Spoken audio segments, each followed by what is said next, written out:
Okay, we are live. Welcome to Boston Basic Income. Today we have Keiko Sono joining us. Keiko is an artist and basic income activist. She is the founder of Forge Collective, which is an organization devoted to designing a system that aligns with the intrinsic values and motivations of people. She also hosts the Intrinsic podcast. So, Keiko, tell me about how you got involved with basic income. Alex, thank you so much for having me. This is very exciting.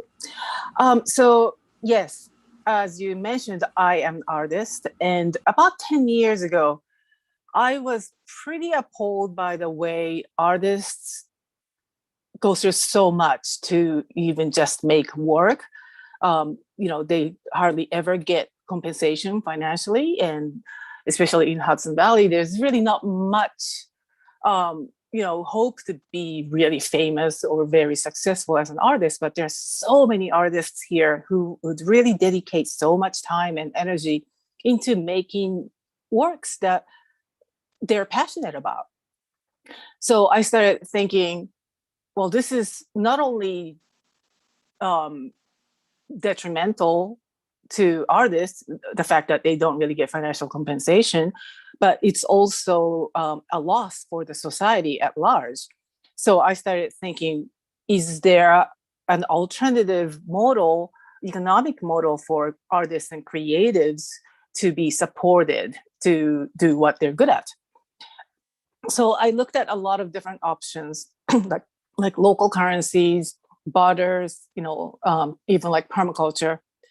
And then I found universal basic income in 2015, 2016. And I thought, well, this is it. This is definitely at least the very first step that we can take to activate the creative potential of people with passion.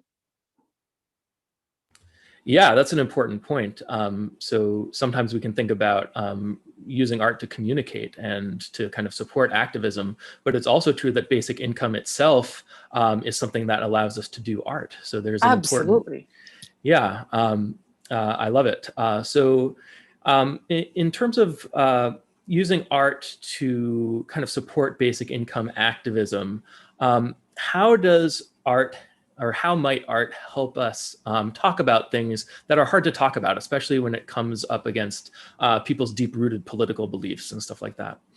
Yeah, sure. So it's really difficult to change people's minds by reasoning. I'm sure you've found that out, from personal experience. And, we keep trying. We keep, talking about the theories and the systems and proofs and facts and data and numbers, but at the end of the day, those who are really invested emotionally in certain issues or stances, they're not going to change their minds because they've been proven wrong. I mean, I would probably push them in a different direction, right? So what is at stake? I'm sure you've read Jonathan Haidt. He talks a lot about that in his book, Righteous Mind. So art, there's a way that art can address what it is that they're really emotionally invested in without really, having to prove anyone wrong. Like recognizing that, okay, I understand this is important for you, right? So what is it about whatever issue it is, right?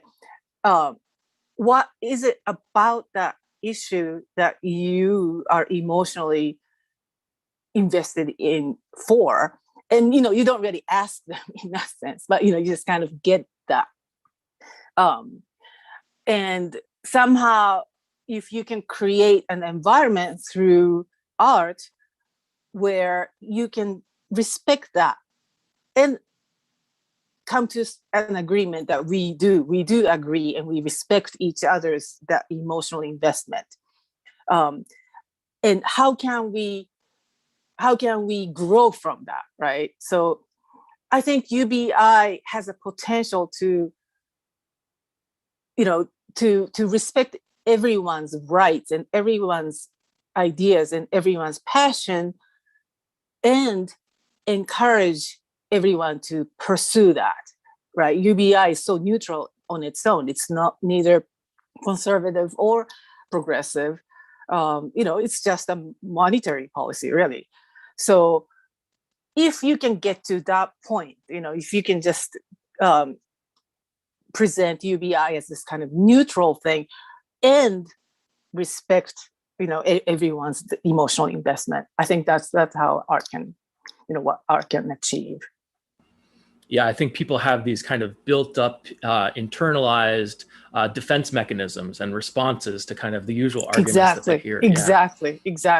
Yeah, it's about storytelling, right? I mean, what is better than art? And by art, I mean, I include a lot of things, not just painting or sculpture or filmmaking, but it's all of that. Whatever experience that you take in on, from on a sensory level, not cognitively. I mean, of course, that could be part of it, but so if you can get to the storytelling aspect, then there's no right or wrong. There's my story, there's your story. Let's respect each other's stories. But so what would encourage us to, to tell our own stories? UBI. Yeah, I love that. And then you can engage people in a way that's not attacking them. There's nothing to defend, so they can just kind of listen and engage with what you're saying. Yeah. So you're working on a project for the upcoming Basic Income Earth Network Congress coming up in August. And you're going to be presenting some material related to Kate Raworth's donut economics. So I'm curious to hear more about that, what you have in store for us. Absolutely. So I'm so happy that UBI has really advanced, in the society. So many people have heard of UBI by now, and a lot of people are used to the idea of cash transfer programs. A lot of us have already received, stimulus money. So that allowed me to go a little bit further and ask, well, what do we want to achieve with UBI? So now, maybe not through UBI, some kind of guaranteed income program might already pass. I mean, we have the child tax credit now, so that's a form of basic income. So that's, even though it's temporary, it's going to start this month. So we are closer to the implementation of at least some kind of guaranteed income program within our reach. So that got me thinking, well, where do we don't want to stop there, right? We want to go further. And I have always advocated for true universal basic income, as I'm sure you have, because I believe that UBI in its true form has a potential to really not just alleviate poverty, but really change the conversation and change our economic system, which I believe has to happen if we want to avoid a really catastrophic future. So I started to look for a bigger perspective that includes UBI, that would take us to just beyond poverty alleviation, right? And I found that in Kate Raworth's donut economics, because one of the best things about it is that her framework. So donut economics is a framework in which we will shift from our current economic system, which is degenerative and divisive by default, to a new model that is regenerative and distributive by design, right? And donut refers to two rings. Like inner ring would represent a foundation for humanity beyond which you cannot really go under, because then that you would, sacrifice, people's dignity and lives, really. And outer ring represents the ecological ceiling over which we cannot overshoot if we wanted to, have a livable planet. So within those two rings is our optimal condition, right? So how do we create an economic design that would allow us to stay in that? Because right now, our economic system by default presupposes that we'll have this eternal growth. It's take, make, use, and lose. It's just this linear progression. So obviously we know that we can't really do that. And when you talk to a lot of people, they, almost like all of us have really good intentions, but at some point we throw our arms up in the air and say, well, we need to change it. We know that we need to change it, but we can't because economy, capitalism, whatever, the systems, sooner or later you bump into the wall. But so Kate Raworth's framework has, it allows for a much more flexible and holistic perspective, so that when you bump into a wall, you look at all other connected elements and you change everything, so that it's this constant evolution and change in reaction to, in response to whatever you bump into. And UBI, she cites UBI as one of the tools that could be used for this transformation, but on its own, UBI is neither really distributive or regenerative, because it's just a monetary policy. But by taking into consideration all these other elements, that make up our entire society and our world, we can steward UBI in a direction that would really, open up much more possibilities, like change our paradigm or change, our relationship with the money. UBI on its own as a standalone policy wouldn't really do that. But if you apply that within Kate Raworth's framework, or anything like that, a bigger perspective, then I think you really tap into a bigger potential of UBI, the disruptive potential of UBI. Yeah, I like what Jason Burke Murphy says. He says that basic income is a Lego. It's like a building block that you can fit into any scheme you want.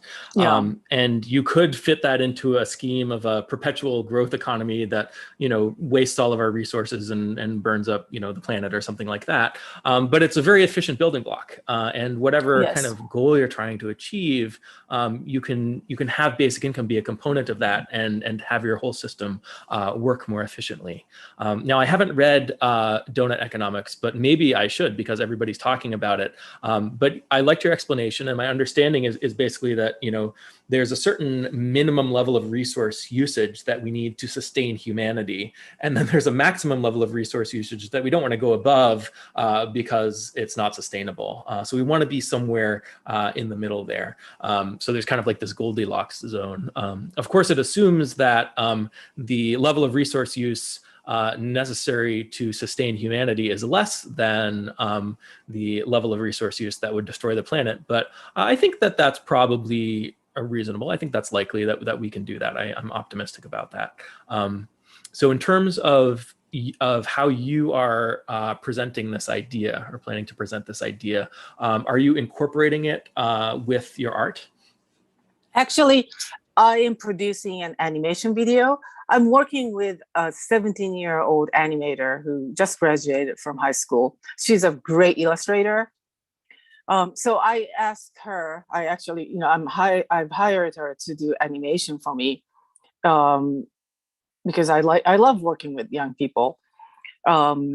So I think it'll be about 10-minute animation video that's going to show how UBI would be an indispensable component of donut economics. So we explained donut economics and UBI very briefly, and show how UBI would be like a catalyst, just that it would start up this kind of chain reaction that could transform, our economic system.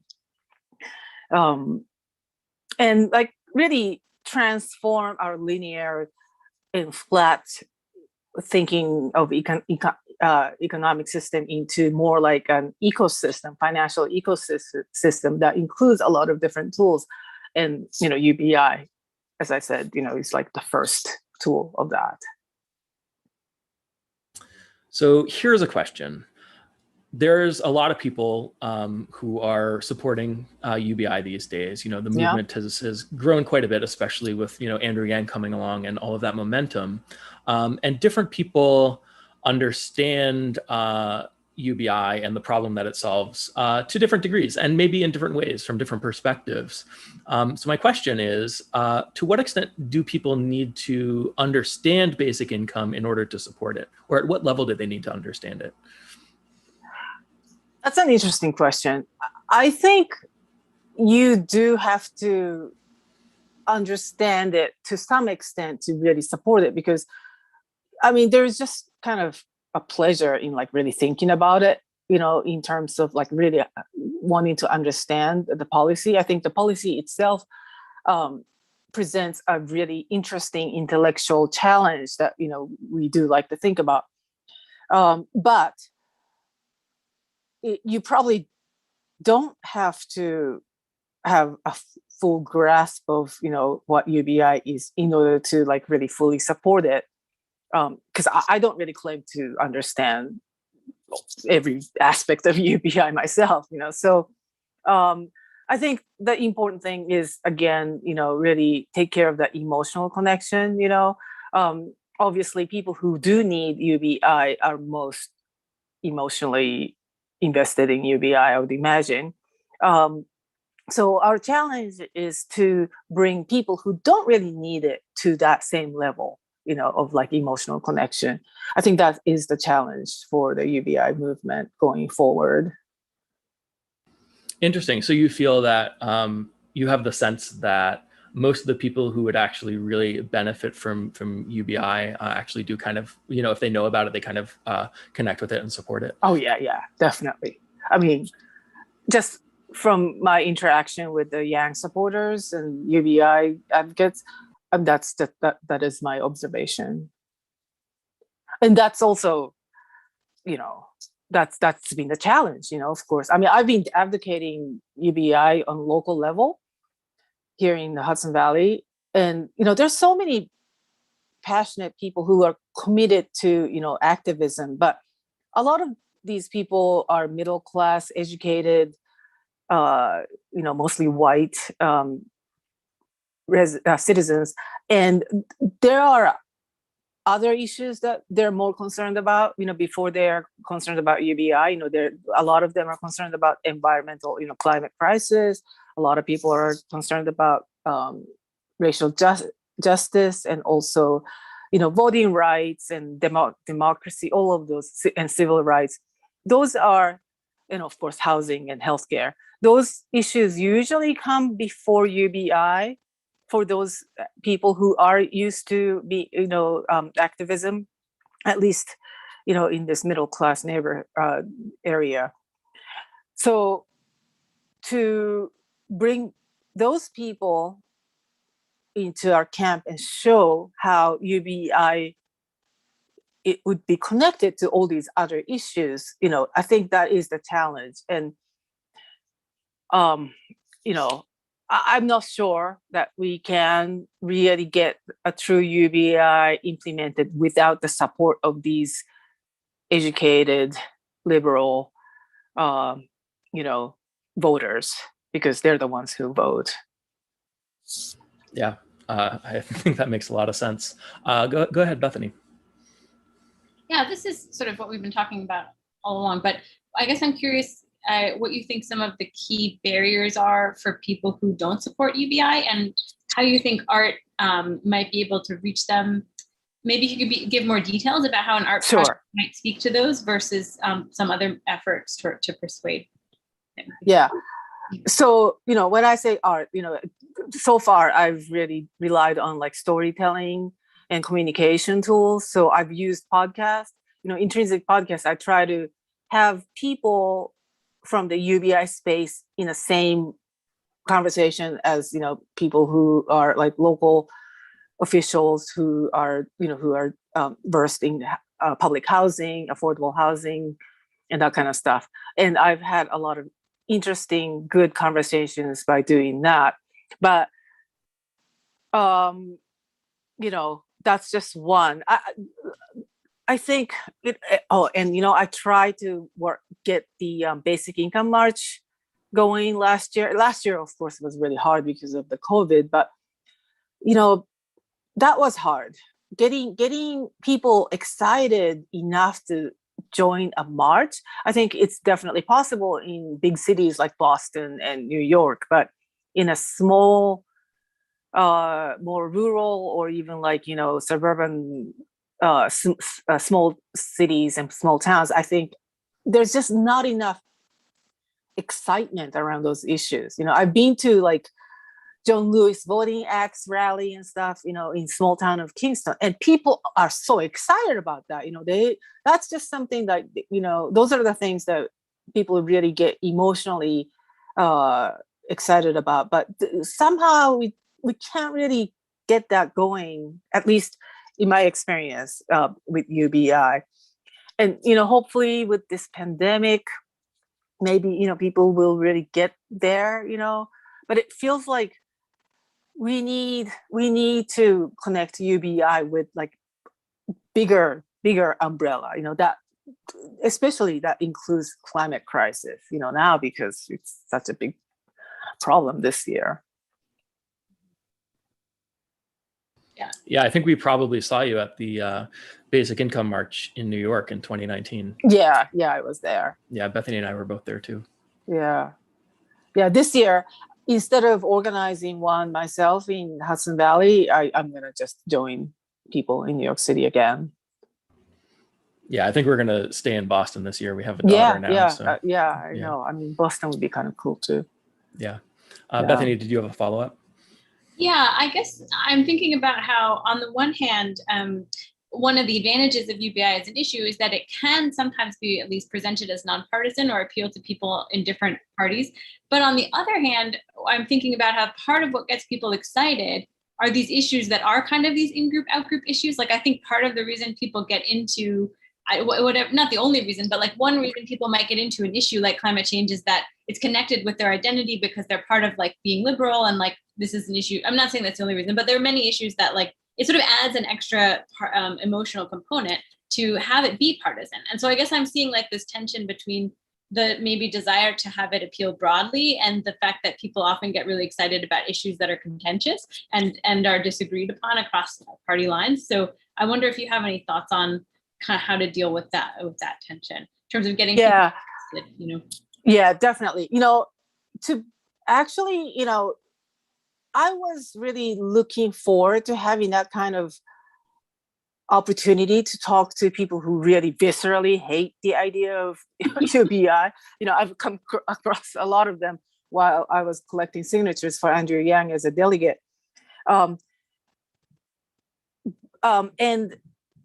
I thought that I found that opportunity when my county, Ulster County, announced a UBI pilot, because right around that time, I got a lot of inquiries from people, asking about UBI and how to apply for the pilot. And, I had been advocating for like 2 years before then, and like the interest on a real public level really spiked with that announcement. So I thought, oh my gosh, this is such a great opportunity. So I went to the county executive of Ulster County and asked if I could design a community engagement program around the pilot, to take advantage of that spiked interest. And also because I was starting to be a little bit concerned about people getting the idea that UBI pilots, at least, are about actually guaranteed income, like a safety net program that would, just alleviate poverty without really any kind of like a larger impact. So I wanted to show that this is a pilot that could lead to a bigger implementation of a UBI in the future. So I wanted to give people like a sense of ownership of this pilot. This is for you, because, for in Ulster County, more than 4,000 people applied for 100 positions. So for 3,900 people who didn't get the basic income, this was just another lottery for them to feel shitty about, like, oh, I didn't get it, and they didn't go any further. So I was like, wow, that's a missed opportunity, because, you could keep those 3,900 people, and get them on a mailing list and put them, design all kinds of community engagement program and get people to talk about it. And I was hoping that I would also be able to use that and to talk to a lot of existing organizations, local organizations, including like, sportsmen's clubs and, Indivisible, Transition, all these, organizations, and like housing groups, and go in there and say, hey, how do you think UBI would impact your clients? Or how do you think UBI would impact your members? Because then there's really no stance that you're bringing in. It's like it's like a conversation starter, right? It's so neutral on its own. So any organizations could really start thinking about it if you ask them in that way. Like how would the UBI impact your members? Mm-hmm. But I couldn't. That didn't happen. So. Yeah, economists like to talk about positive versus normative framing of things. The positive framing is like, well, you're trying to just say like, oh, what effects will various things have, and then the normative is we should do this, we should do that, that kind of thing. And I think if you really try carefully to really just frame things positively, like, oh, what do you think about this and this and this, then you're more likely to get further in the conversation. Right. Yeah. Less pushback. Exactly. Yeah. And also it's about listening to them, right? So that's one of the, it's a cliche, but of course, good communication starts with listening. And I think just by listening to even those who really vehemently are against the UBI, by listening to them, they start to soften up. I really learned that while I was collecting signatures, because I went to like really heart of the red districts in the Adirondacks, and I was grabbing people on the street to collect signatures, and they would just say, "Oh, UBI, that's just socialist, that's just communism." But then you start asking questions like, "Well, really, why? So how do you think that would really affect your life, though, if you were, if you get like $1,000?"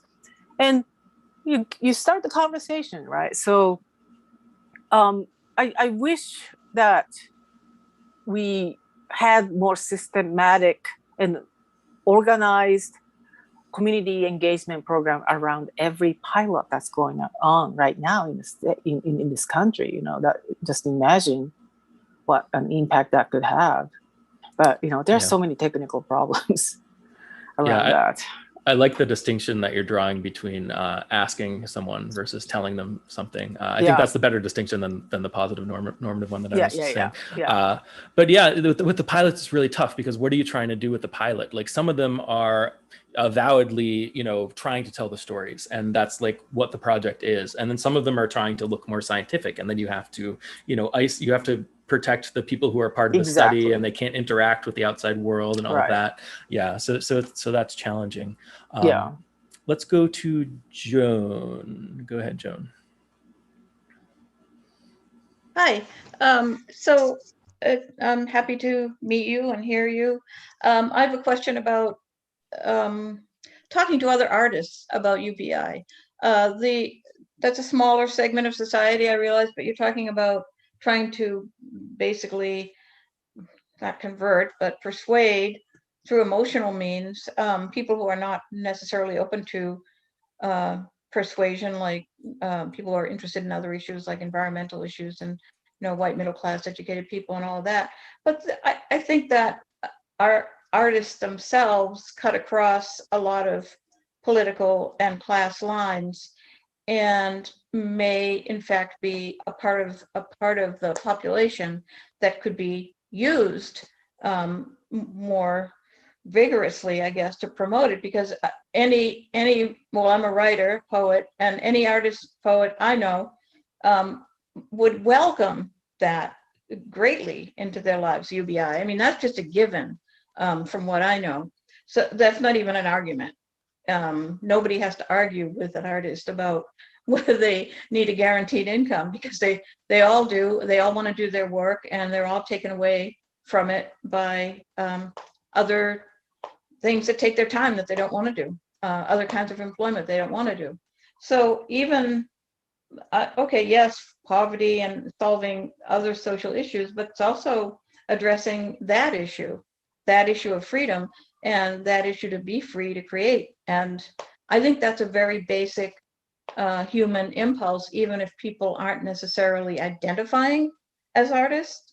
They may, it may resonate with them that, well, if I had free time, if I could pursue something, and that's the beginning of thinking about your life in a more creative way, which UBI could facilitate. So I just wonder about artists in general. I mean, obviously they're artists because they're individuals, very independent thinking, but there could be a way maybe to organize them or think about them as a block, more of a voting block than we usually do, and more of a block that could persuade. Yeah, definitely. I think there may be some like generational differences. Like I try to rally my artist friends who are, in their 40s and 50s, and that age group, they are so busy and they're all kind of worn out. I was, it's been really difficult to really get them to, commit to any kind of like political activism. Mm-hmm. They would go to like BLM marches and, protests and that kind of stuff. Yeah. That's about the as far as they go. Anything, at least from my experience, it's been really hard. Younger people, though, they're much more, likely to get involved. So even though, even like among artists, I've seen that, there's a difference depending on education levels and how, where they are with their lives. It has not been as easy as I thought it would be to like really get artists, into activism. Yeah, it's complicated. Yeah. And they might also think that it's just such a distant dream, for a lot of people, it just sounds like a really just an unrealistic dream. So that also has to change. Yeah. Which I think is changing now. Yeah, thanks. Yeah, I think there's an important distinction between how people respond to the question, like what would you do if you had extra money versus, the question of whether you support basic income. Because the question of whether you support basic income often doesn't come down to that. It comes down to whether your intuition tells you that it's going to break the economy or something like that, whether the policy is going to fail. I think that's where a lot of the opposition comes from. And I think that's also maybe a little bit behind, when people say, oh, it's just socialism or communism or something like that. They're imagining these as failed policies, right? They're imagining these systems as systems that are inevitably going to fail. So yeah, they'd be happy with more money. They just don't think it's possible or something like that. Right. So I guess that wasn't really a question. But we have a few comments from the Zoom chat and also from the YouTube live stream. Eddie's comment in the Zoom chat, he says, I like the framing of UBI as monetary policy. To prevent deflation over the long term, money supply growth is necessary, but the question is where the newly created money should go to enable the economy we want. And I think we could even simplify that by saying that in order for the economy to function, ordinary people need a source of money so they can buy things. What is the most efficient way to accomplish that? And if you're not doing basic income, what are you doing instead? And the instead is the world we have now. And how do we feel about that? In terms of the YouTube live chat, Matthew Bowler says, everyone should be treated equally. If banks can print money to lend, I should be allowed to do that also. That would end the current system quickly. So that's some radical thinking there. I think something to keep in mind with banks is that when they're printing money, what they're really doing is they're making promises. They're writing IOUs, right? And then that's being recorded as a bank deposit or something like that. And you can do that. It's just, a lot of people aren't necessarily going to accept your IOUs as payment. Banks have made a business out of having their IOUs be trusted so that you can go to them and say, I want to, borrow $10,000, and they give you 10,000 of their own IOUs, which now you can use as money. So they kind of convert the money that you print into the money that they print. That's what their business is, and then they charge you for it. So we are kind of all printing money. We just kind of have this hierarchical system of how to make it happen. I don't know what it would mean to say everyone is equal in this particular sense. Everyone trusts everyone 100%. I don't know that that's achievable. And Jay Gannon says, they need to understand UBI as non-Marxist, as a mechanism that bypasses authoritarianism left and right. So I don't know if it has to be non-Marxist or anti-Marxist in any particular way, but certainly kind of what we were talking about before about it just being a fundamental building block that goes into whatever system you want. Any economy, you're going to have a money distribution mechanism. I don't know if you have any thoughts about any of that, Keiko.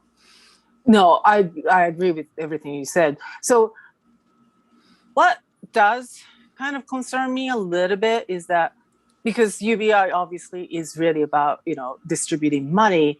So it's vulnerable to any problems that money is vulnerable to, like inflation. I'm not saying that UBI itself would cause inflation, but inflation could happen in many other from external reasons. And, any disruption with the supply chains or food insecurity, water insecurity, and also, like healthcare and shortage of housing. These are things that are outside of the money problem. No matter how much money we print or you have in your bank account, if there's shortage of housing, if there's shortage of healthcare, then the power of UBI is diminished, right? So that's what I really like about donut economics, because it takes into consideration all of these elements in this big picture.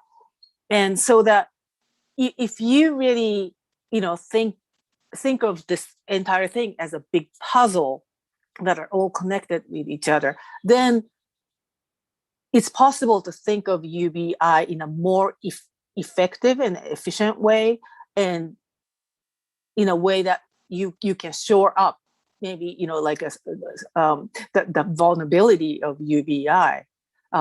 It's kind of hard to explain. If you were just thinking of UBI as a standalone money issue, then you just leave all those vulnerabilities still exposed, right? So while we're pushing UBI, it would be great to fortify possible weaknesses and vulnerabilities with in collaboration with activists who are working on healthcare, activists who are working on housing, and to get them thinking about UBI as a tool that they can also use for their own purpose. Like if like housing advocates, if they start to think of UBI as one of the tools that they can also use for their own, members of their community, that might, be very mutually beneficial to all these different advocacies. Yeah, Am I making sense? Yeah, I like that you're pointing out kind of the real resource constraints, that if we're in a situation where we don't have the resources to provide housing to people at the level we want, then we're just not there. And if we don't have the resources to provide food at the level we want, then we're just not there. But basic income can help us allocate the resources that we do have, even if it's less than we would want. And I think that that's important to keep in mind, because sometimes people say things like, oh, it's, you know, it's pointless if it's not at a certain minimum amount or something like that. Or, you know, it's, you know, everything's hopeless because, you know, humanity is unsustainable. Well, you know, be that as it may, we still want to be as efficient as possible. Exactly. Yeah, and provide the best, you know, living circumstances to people that we can, you know, within the resource constraints that we're facing. Yeah, I think that makes a lot of sense. And then once you understand that there's, you know, kind of limited resources, or there's scarce resources, and maybe part of that scarcity we're imposing because we want to stay at a sustainable resource use level. So this is the donut economics again. Within that constraint, we can do better or we can do worse. We can have scarce resources and still waste half of the resources we use, or use them inefficiently and not provide the maximum benefit within those constraints. Yeah. I would like to think about it not as constraints, or just, you know, like living within the scarcity model. Because sure, okay, if you're talking about material wealth, there's like a finite resources that we have. But if you're talking about like happiness, you know, like what are we making money for? What are we buying these things for? It's because we want to be happy, right? So, well, is there a way to be happy, bypass all of this and be happy, you know, without buying things and without really, you know, making $100,000 a year, you know? So I think that's where we have to be. And, you know, it's hard to really talk about that kind of stuff within a UBI space, because, you know, we are about policies and we are about, you know, facts and data. You know, we're not really talking about, you know, our feelings and dreams, you know, and happiness. But I think UBI can, you know, we can really maximize the potential of UBI only by really thinking about those, you know, more intangible aspects of our lives. Does that make sense to you? Yeah, it does make sense to me. And I think it's okay to talk about happiness. And I think the entire field of economics is largely about happiness. How do you maximize people's well-being and utility? Yeah. Is it about that? Oh yeah, for sure. Really? Yeah, maybe some people wouldn't characterize it that way, but I certainly do. And the word they use is utility, right? And then that comes into play in terms like utilitarianism and stuff like that. But yeah, I mean, allocating resources to maximize utility, they call it the reason. So some of the terms I'm using here kind of are common in economics. So the word constraint, you know, economists say like maximization or optimization under constraint and stuff like that. So that's partly why I'm using those terms. But yeah, happiness. I mean, what's the point of being here? What's the point of doing anything? You know, you want to get the most out of life, and you want people to get the most out of their society and their economy. And that's kind of what economics is about, I would say. So it's okay to talk about happiness, and it's okay to talk about, you know, things that bring us happiness that don't use resources. Exactly. Yeah, and in economics terms, that's just a very efficient use of resources. You're getting more utility for less, you know, resource use. Yeah. So that's fantastic. Yeah. Yeah. Let's go to Bethany. Go ahead, Bethany. Yeah, I was just going to say that I think one of the reasons that answer might seem surprising is a lot of economics focuses on the component of well-being that has to do with the economy, right? Like markets and what's bought and sold and all of those things. So it doesn't always focus on the entire picture of the things. You know, it's obviously like the tools of economics are well suited to analyzing a certain component of like resource use and resource allocation and how those things, and those things are meant to contribute to well-being, but there might be other things that it's not studying psychiatric illnesses, for example, which are another contribution, but it's just sort of, so there's kind of like an angle, like there's a focus on a particular subset of the things that make people happy. So I think that's why it can seem like it doesn't really cover the full picture, because it's not usually doing that. There are some economists that focus more on some other aspects of well-being, or just some other questions entirely using the tools of economics, but it's not the mainstream. So I guess I was just. And I should point out here for context that Bethany is a social psychologist. So she has a stake in who gets to say they're the science of happiness. Well, yeah, I mean, social psychologists study it a little bit too, but I think it's one of those big questions that like a lot of different fields study a component of it. Well, as I said, I guess my field isn't clinical psychology, but they certainly study a big component of well-being. Like you could hold resources completely constant and they could tell you a lot about why somebody's happier or less happy, independent of that. Whereas your average economist is not looking at that. They're not looking at why like one person is really satisfied with, a tiny amount of stuff and somebody else is not satisfied with a whole bunch of stuff. They're just not looking at that. They're looking at like how to get people the stuff. And they're kind of assuming that when people buy the stuff, it makes them happier, which like, it's at least the choice that they're making, but they're not emphasizing maybe some of these questions that we've been talking about like, well, could people shift what they would want to do? Right? Economists are kind of looking at like, okay, people are making decisions and like, that's what they want to do. So that represents some utility for them, which is like fair, but sometimes they're looking at shifting what people want to do. But like, again, that's kind of like, it's just different aspects of social science look at different angles of this question. Yeah, that's an important point. There's for the standard kind of economic models and tools and things are not going to see some of the stuff that psychologists see in terms of happiness that comes from something other than trading and allocating resources and stuff like that. Or artists. I wasn't really highlighting I wasn't intending to highlight psychologists in particular, but like there are other areas. I guess artists are probably thinking a lot about the good life without necessarily emphasizing the resources, because that's kind of obvious probably to an artist. Like maybe it's not, but it's like, okay, having some food and stuff is good, but there are other things that people make. And you could put a lot of this stuff into an economic model, right? Like you could say, well, by default, a lot of people would want to be artists. So we would only want to withhold money from people in general to the extent that we need to pull them away from being artists and force them to go earn money doing something else. Because we do that now, right? We pull people away from what they would want to do to force them to go earn money doing something. And the question to ask is, to what extent is that worth it? And I think a lot of the times it's not worth it. And implementing a UBI can help us find the right balance. Yeah. I mean, it not only that is it worth it or it isn't worth it.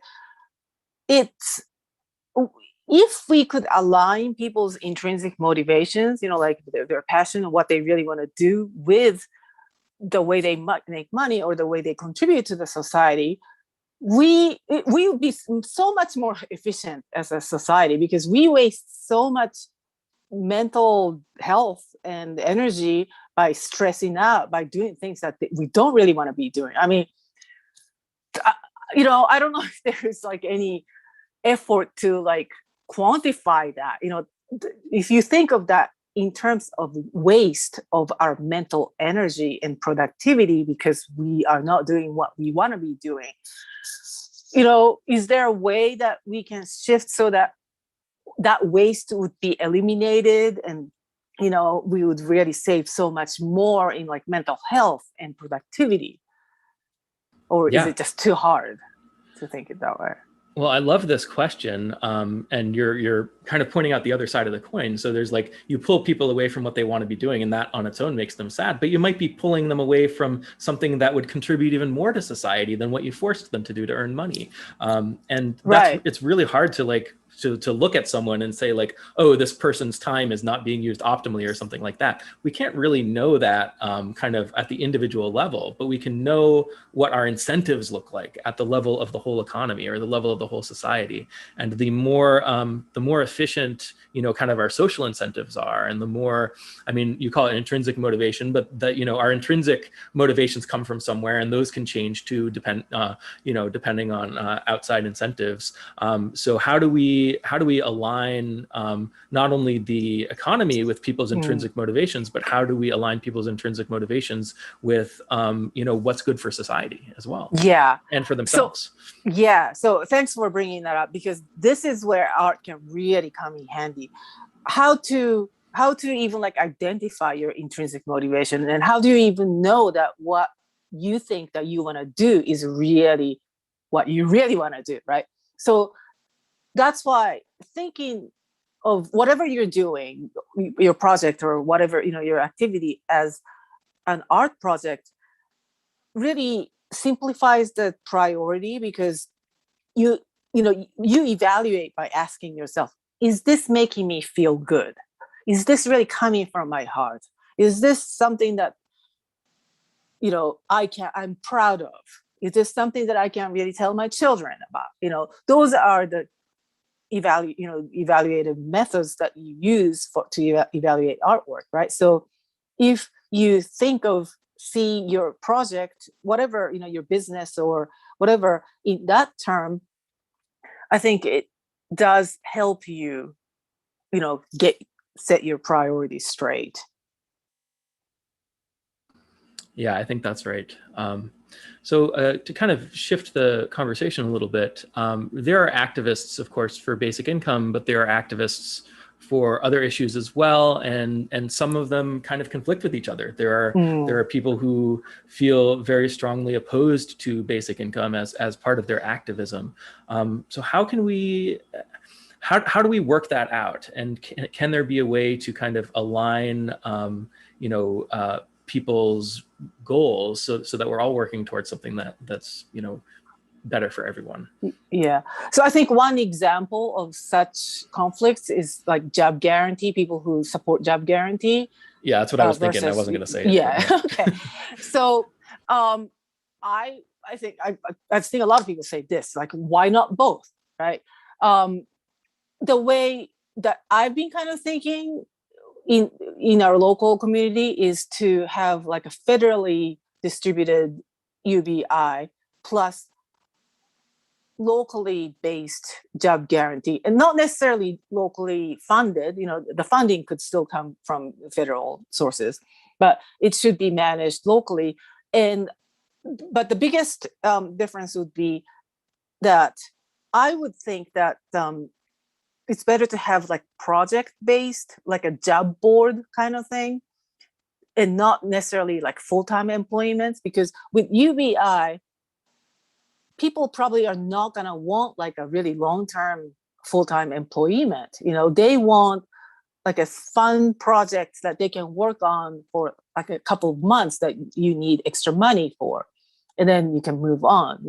So something really flexible like that, like a job board where you just go and like, oh, look at this project, and I can do this, I can do that, and if it's locally based, then it would really reflect the needs and what is available locally. So so anyway, so something like that, so just in terms of job guarantee and UBI don't necessarily have to be the opposite, and it doesn't have to be either or, right? One or the other. Yeah, I think that's a good point. And you could imagine that maybe some of the projects on this job board or project board are not even anything that pay any money, right? It could be just like, oh, I want to spend my time doing this and contribute in this way, that kind of thing. If you have a basic income in your economy, it opens up a lot of possibilities for how people can spend their time. And then we can start asking questions like, well, what is a job? How do we want to define what's a job and what's not? Does it even make sense to draw a distinction between, okay, now you're spending time in labor and now you're spending time in leisure or something like that? Maybe it can be more fluid, and there doesn't have to be, And it's the same thing with healthcare, right? Like if we've structured things in our society so that you need a job in order to have healthcare, in order to have enough income, then it's really important that we define what a job is and have certain minimum requirements, minimum wage and, benefits that employers have to provide and all of that. It can get a lot more flexible if you have universal basic income, if you have universal healthcare. Yeah, exactly. Yeah, that's why, I don't understand why there would be such like hard opposition against UBI, because UBI is such a fluid and, I keep saying, neutral, policy that could work with so many other policies, So yeah, maybe that's something that, we can kind of work on, just, it doesn't really have to stand against any other policies. It's something that could help any other policies. Yeah, I think to some extent that's true. Like UBI can complement a lot of different other things that you might want to accomplish.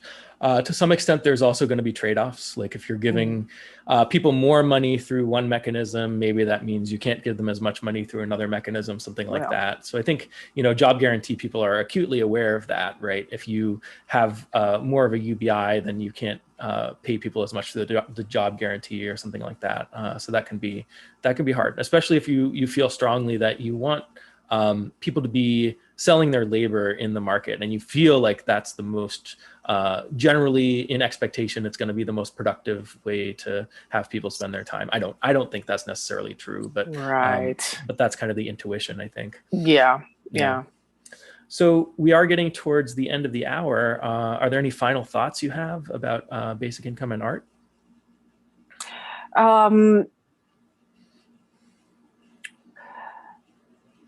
I would say,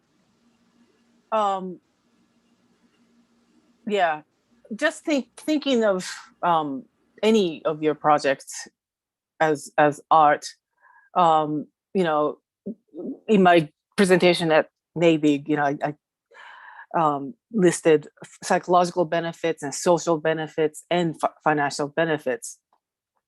So I do think that going forward, I think we have all the technology and resources that we need in order to solve all the problems. The problem is the conflicts, the psychological conflicts that we, put ourselves into. So this is why I really do feel that, art and storytelling and communication, art is a way of communication. I do really have hope in that, in art to, break us through these gridlocks through, communication. Yeah, and really just kind of exploring different perspectives and different ways of engaging with people. Yeah, go ahead, Bethany. Yeah, one thing I've been thinking as the conversation's been going on is like some people are afraid of the way that their lives might change with the UBI, which for me, like, it seems like it could only be a good thing. But people are afraid of like, maybe if they don't have access to a job somehow and it's the UBI's fault or whatever, the concerns might be. So it seems like one thing that art does is kind of give people, some kinds of art at least, like give people a vision for different sort of possible worlds or possible states that don't exist, and make it kind of concrete and easy to picture and easy to simulate, easy to imagine. So I think things like films or stories or different things like this could do that. So maybe that would address some of these fears in a way that, like, you could sort of try to address them otherwise, but if people can't really picture it or imagine it, imagine themselves in that situation and being okay, then it might be hard to address some of those fears. And I thought of this when talking about the jobs guarantee, because there are some people who are really attached to jobs because they do provide a lot of different things in a life if they're going well. And so not that jobs would go away with the basic income. I guess that's part of what the art could convey, but like, there's this fear that comes along with changing things. That's one of the parts of the fear. So I guess I'm just thinking of art's ability to help people simulate things or like imagine these other alternatives in a very concrete, kind of visceral way. Yeah. Concrete, but also non-threatening. Right. I mean, jobs themselves can be production of art, like filmmaking or podcast production. Any of these things can be the jobs that you'll find in the job guarantee program, So, yeah, I think it's very flexible. And like Alex said, it's really, we need to go into a place where we sort of, transform the way we think about our relationship with jobs and money, right? So that in order to get to that, I think that's where deep communication facilitated by, artistic means would really have, I think there's a potential there. Yeah, I love it. This is a great conversation. Thank you so much for joining us tonight, Keiko. Well, thank you. Yeah. So next week we have Matt Darling joining us to talk about work requirements in social programs. So he is the vice president of Ideas 42, which is a behavioral economics research and development lab. So looking forward to that next week. And thanks everybody for participating.